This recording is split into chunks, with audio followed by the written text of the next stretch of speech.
Hola Isai, ¿cómo estás? ¿Qué tal? Bienvenido. Gracias, ¿qué tal, Celeste? Muy bien, ¿cómo está? Bien, todo muy bien. Bueno, hoy vamos a estar conversando. Muchas gracias Isai por estar con nosotros con Revistas Significantes. Vamos a estar hablando con Isai José Juan Santos Torres a partir de el autosacramental El Divino Narciso de Sofía Inés de la Cruz, vinculado a un texto de la autoría de Isai Santos, que es El reflejo de Narciso, que publicamos en Revistas Significantes. Vamos a estar conversando y pensando un poco los conceptos de narcisismo, imagen y estadio del espejo. Así que bueno, bienvenido Isai. ¿Querés contarnos un poco acerca de vos?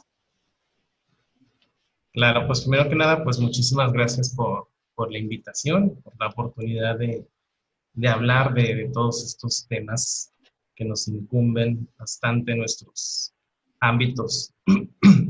Bueno, llevo ya rato practicando psicoanálisis acá en la ciudad de Monterrey, Nuevo León, en México.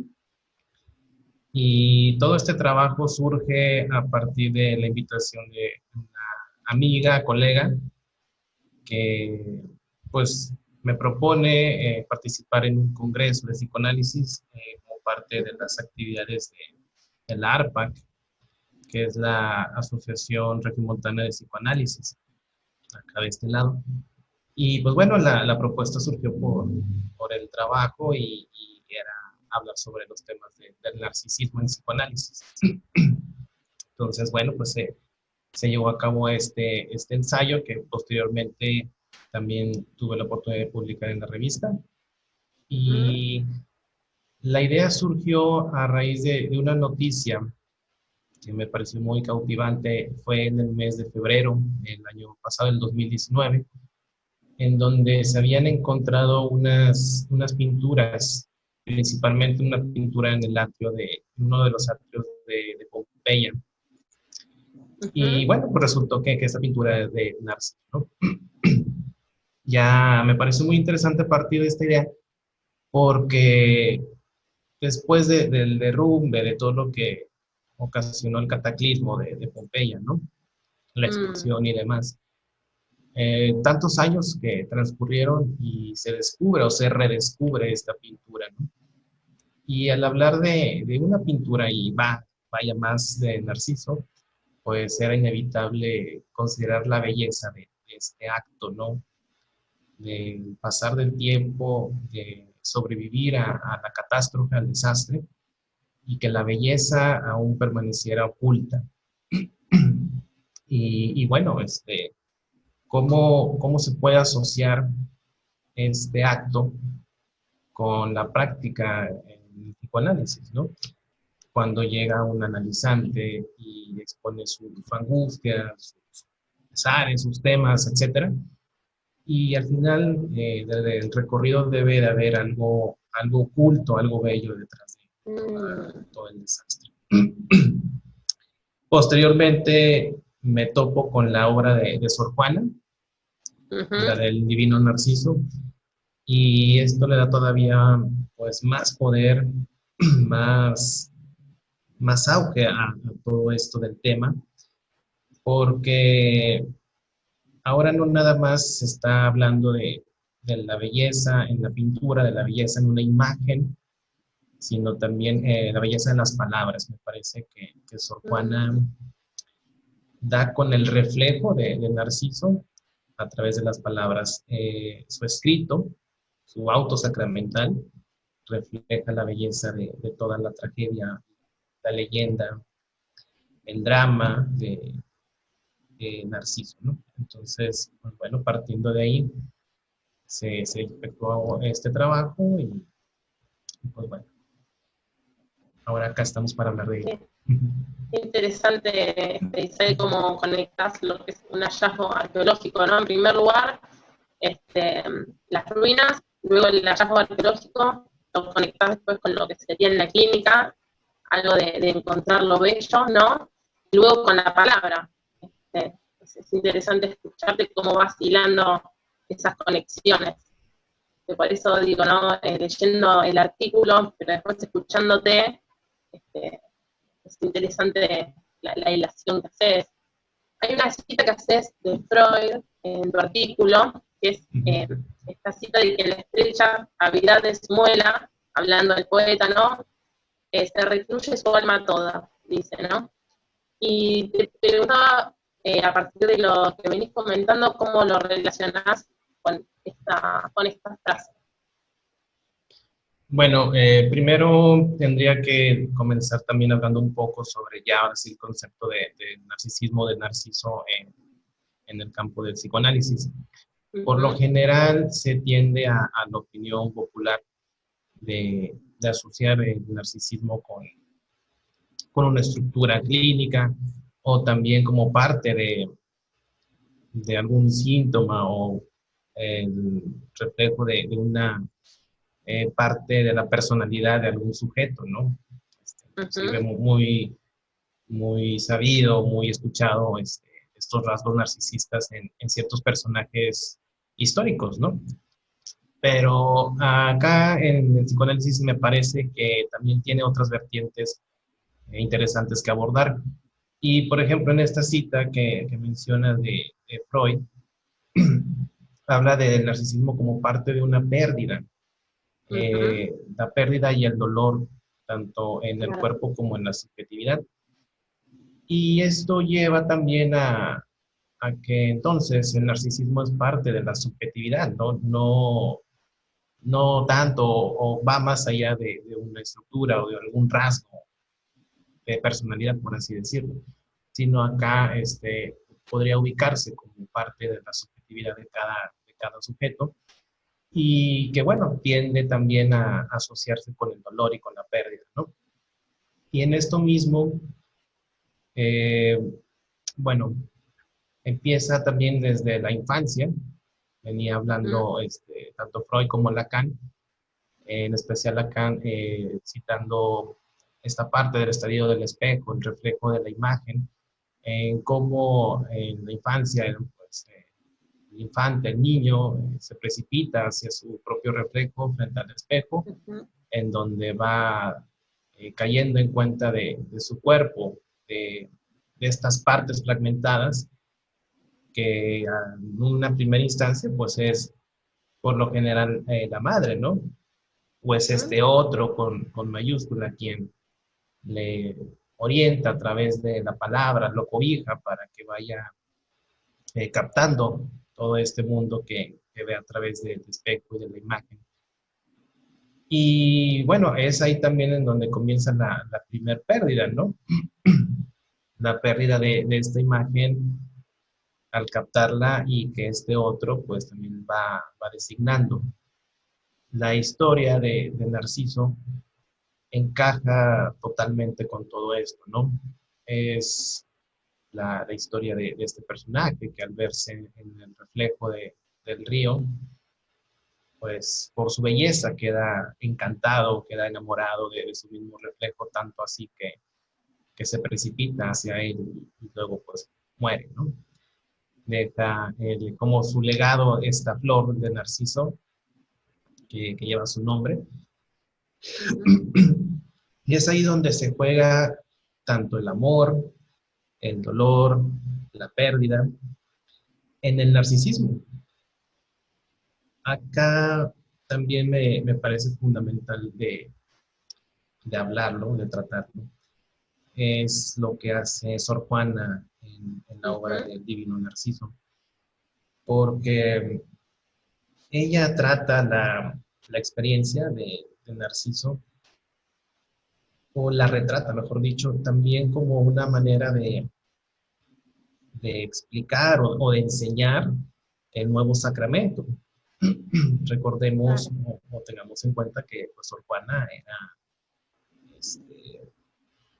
una religiosa, ¿no? Vivía en un convento y que este género del autosacramental surge al finales de los años 1600. Bueno, en la obra del autosacramental del Divino Narciso surge a finales de los años 1600. El autosacramental pues vendría siendo el género en donde converjan tanto las leyendas, las historias, tanto griegas como de otros tipos de folclore con Ujú. la enseñanza católica, la Claro. Eucaristía, los sacramentos, etcétera, etcétera. Y Sor Juana hace lo que me parece a mí algo perfectamente bien estructurado, le atina a todo esto con el Divino Narciso, porque ella muestra, refleja a través de sus palabras la historia también de Cristo, ¿no? Claro que en este caso a través de Narciso. Y bueno, al hacer esto, también es fácil de hilar cómo se juega también en esto del narcisismo la pérdida, ¿no? Acá con Sor Juana, ella lo explica, lo maneja muy bien con la de compararlo, ponerlo en el mismo lugar que Cristo, ¿no? La pérdida de un hijo, que viene también Ujú. representando la muerte de Cristo en la Biblia. Y bueno, esto también lleva a algo que mencionaba Freud sobre el narcisismo. A él lo que le ocurre, pues le toca vivir desafortunadamente la muerte de una de sus hijas Ujú. a causa de una gripe. Me parece que era la gripe española en aquel entonces. Y bueno, esto obviamente le afectó bastante a tal grado que en algunas cartas que después envió a sus discípulos, pues hablando de todo esto, narraba sobre el dolor que experimentó acerca de la muerte de su hija y lo colocaba como un golpe fuerte a su narcisismo. Claro. Y aquí una de las preguntas, pues, a plantearse sería, eh, ¿a qué grado se presenta este dolor a raíz de una pérdida? Y bueno, este, a Freud le tocó, desafortunadamente, pero es al mismo tiempo que en sus palabras, de acuerdo a su experiencia, pues podemos darnos una idea de que el narcisismo va más allá de catalogarlo como una estructura, como parte de alguna sintomatología, etcétera, ¿no? Es algo que cualquier sujeto puede experimentar, al final de cuentas. Sí, enlazado a la subjetividad, ¿no? Y a la, bueno, vos hoy hablabas de la pérdida y también, bueno, al amor, ¿no? A la capacidad de amar, poder amarse a uno mismo y también al otro a partir de esa instancia inaugural, digamos, y no sin esa mirada de ese otro, esa mirada y ese amor de esa madre que vos mencionabas, ¿no? O de ese otro que nos constituye. Eh, bueno, pensaba, mientras te escuchaba, es interesante, ¿no? También, eh, a partir de la propia historia, ¿no? De Freud, como él también en su teorización y en sus cartas, cómo se inmiscuye también su implicación de él desde su subjetividad también, ¿no? De su propia historia. Es interesante pensarlo en relación al posicionamiento de uno como analista, ¿no? Para abordar estos temas, Exacto. porque recién vos decís, no hay una forma de verlo que es desde patologizar, de decir, bueno, las estructuras narcisistas, y hay otra de pensar el narcisismo de otros lugares. A ver cómo lo pensás vos esto en relación a la posición del analista. Eh, híjole, en cuanto a la posición del analista, me parece que también Freud lo da muy atinado, Ujú. porque en la misma transferencia que hay entre el analizante y el analista, es precisamente donde se escucha este narcisismo, porque el analizante al acudir a un consultorio, a recostarse sobre un diván, al hablar de lo que desea hablar, para que pueda escuchar su deseo, pues en ese trayecto se van a ir perdiendo bastantes cosas que el mismo analizante tiene que ir dejando, ¿no? tiene que ir escuchando y que eso le va a generar pues, los movimientos subjetivos que correspondan. Esa es la transferencia, donde en algún punto también el analizante pues va a tener que ir desprendiéndose, por decirlo de alguna forma, de esta imagen del analista, del discurso del analista, ¿no? Y que también el mismo analista en su propio deseo y en el lugar que le compete como analista, pues bueno, efectúe como corresponde este trayecto del analizante y, pues bueno, que también al final de cuentas, en algún punto, aunque haya ahí algo de narcisismo jugándose, pero pérdida tendrá, tendrá que haber algo que perder, un precio que pagar, ¿no? Al final. Mm. Pero es parte de, y pues bueno, me parece que Freud lo va marcando a raíz de la pérdida de su hija, ¿no? Por eso es Sí. también sí. Tengo una pregunta así como abierta para que vos la lleves por donde quieras, pero recién, bueno, te escuchaba hablar, ¿no? Pensando en el análisis, en lo que implica un espacio analítico, el diván, y ya ahí mismo el espacio de análisis. Pregunta así abierta para que la lleves por donde quieras.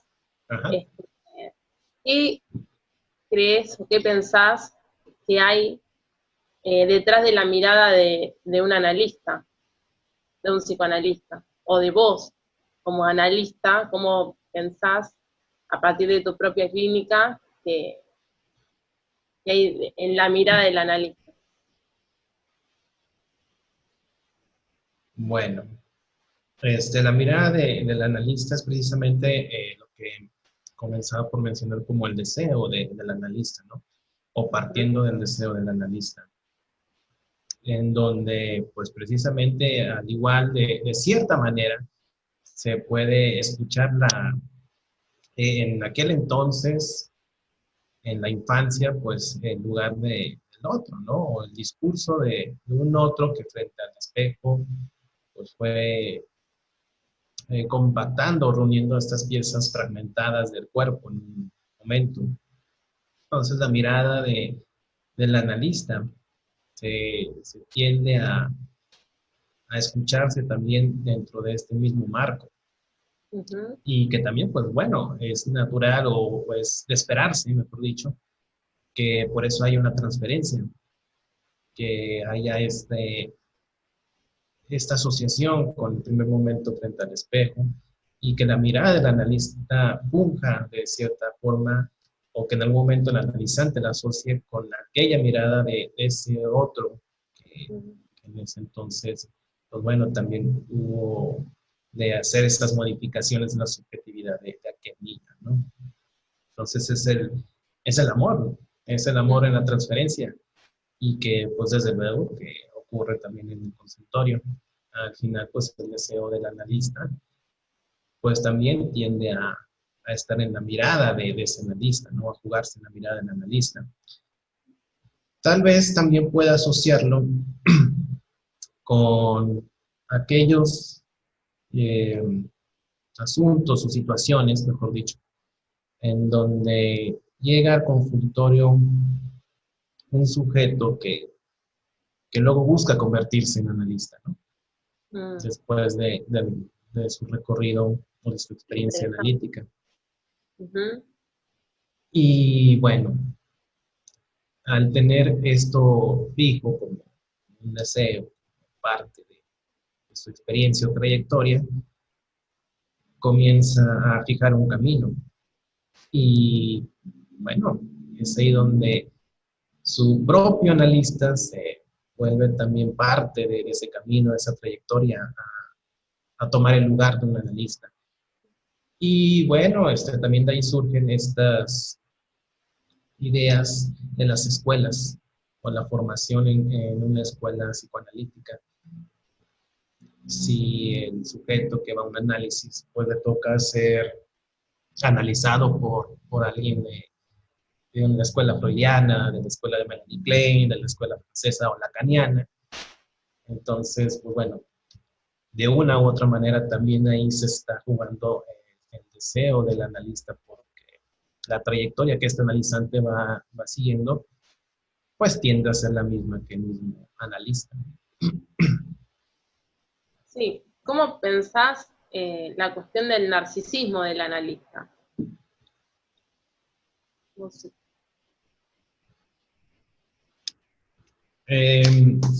Va más que nada, me parece a mí, caminado también a la pérdida. Ujú.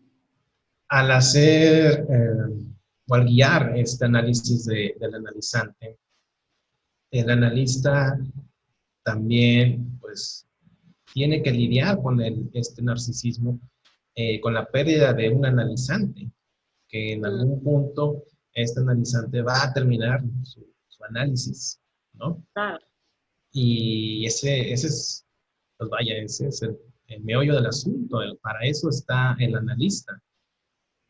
Y si el analista no puede lidiar con ese golpe a su narcisismo, con el hecho de que el analizante se vaya, ya deje de acudir porque terminó su análisis, no porque haya sido una cuestión de decisión o por otras situaciones, ¿no? Sino por el mismo fin del análisis.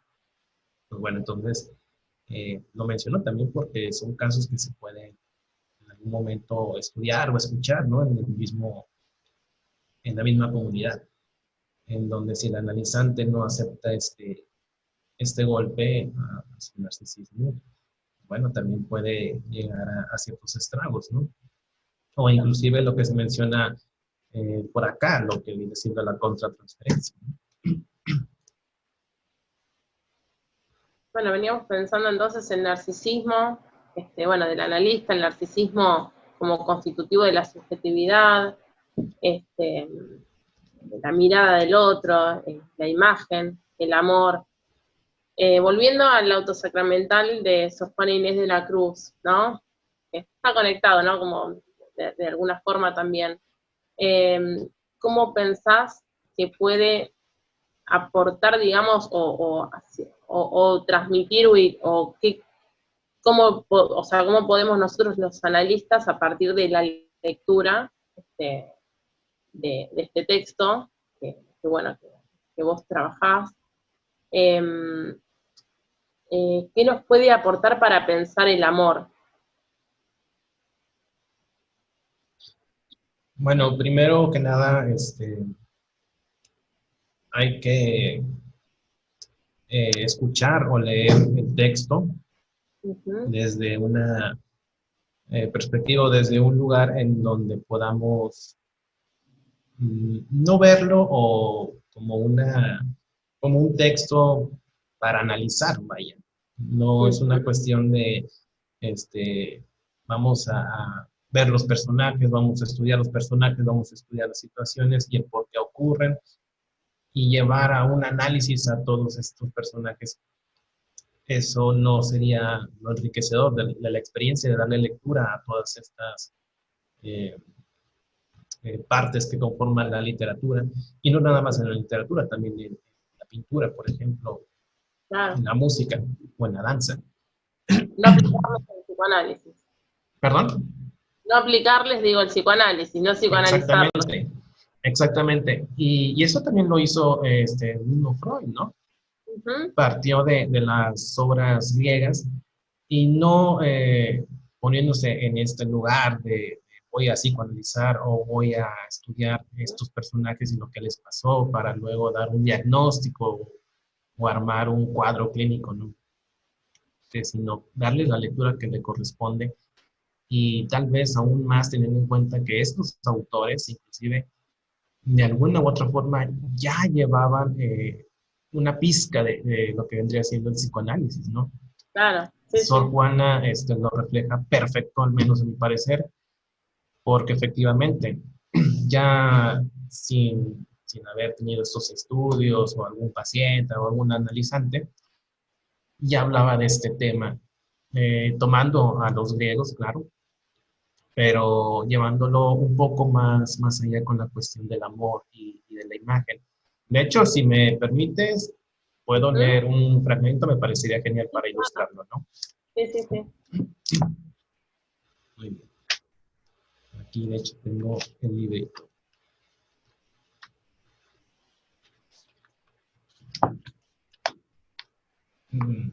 Cito del texto. Y Sí, te viendo escuchamos. ¿Perdón? Sí, sí, te escuchamos, digo. Ah, Gracias, sí. Dice, y viendo imposible casi el logro de sus designios, porque hasta Dios en el mundo no hay amores sin peligro, se determinó a morir, en empeño tan preciso, para mostrar que es el riesgo el examen de lo fino. Apócose, según Pablo, y, si es lícito el decirlo, consumióse el dulce fuego, tiernamente derretido. Abatíose como amante al tormento más indigno, y murió, en fin, del amor, al voluntario suplicio. Dio la vida en testimonio de su amor, pero no quiso que tan gloriosa fineza se quedase sin testigo. Y así dispuso dejar un recuerdo y un aviso por memoria de su muerte y prenda de su cariño. Su disposición fue parto de su saber infinito, que no se ostenta lo amante, finales de lo entendido. Él mismo quiso quedarse en blanca flor convertido, porque no diera la ausencia a la tibieza motivo, que no es mucho que hoy florezca, pues antes en sus escritos se llama flor de los campos y de los collados lirios. Bueno, vuelvo acá a lo de la belleza. De entrada, no sé si estés de acuerdo, es bellísimo leerlo, es bellísimo escucharlo, sí. eh, las palabras concuerdan en armonía perfectamente y hablamos de la belleza en la misma muerte. Ujú. Es al final lo que viene a enseñarnos o viene a mostrarnos, mejor dicho, Narciso, que, que también puedo ahorita mismo asociarlo a, volviendo a lo de las pinturas, ¿no? En el atrio de Pompeya. Hay un legado, hay algo que queda después de la muerte y que bueno, es ahí donde también se juega lo bello, ¿no? En este caso, la misma pérdida, la muerte, la partida, viene a reflejar un momento en la subjetividad que inconscientemente, estando de acuerdo o no, pero pasa, así ocurre, deja algo bello detrás. Entonces, esta flor de narciso que al final queda, o estas pinturas que después de la catástrofe en Pompeya aún siguen de pie, me parece que es el reflejo de la belleza. Y que bueno, Sor Juana lo hace a través de la palabra, ¿no? Sí, de la palabra, ¿no? La palabra hecha arte, digamos, ¿no? Porque escuchándote, qué palabras, ¿no? También, Ujú. todo lo que transmite cuando escribe y cuando, bueno, vos lo leíste. Así es. Mm. Este, bueno, tal vez ya lo repetí, ¿no? Pero la belleza en el texto Ujú. es asociable a la belleza en la pintura, como en la Mm. pintura de Pompeya, como en la pintura de Caravaggio, Ujú. la misma pintura de Narciso.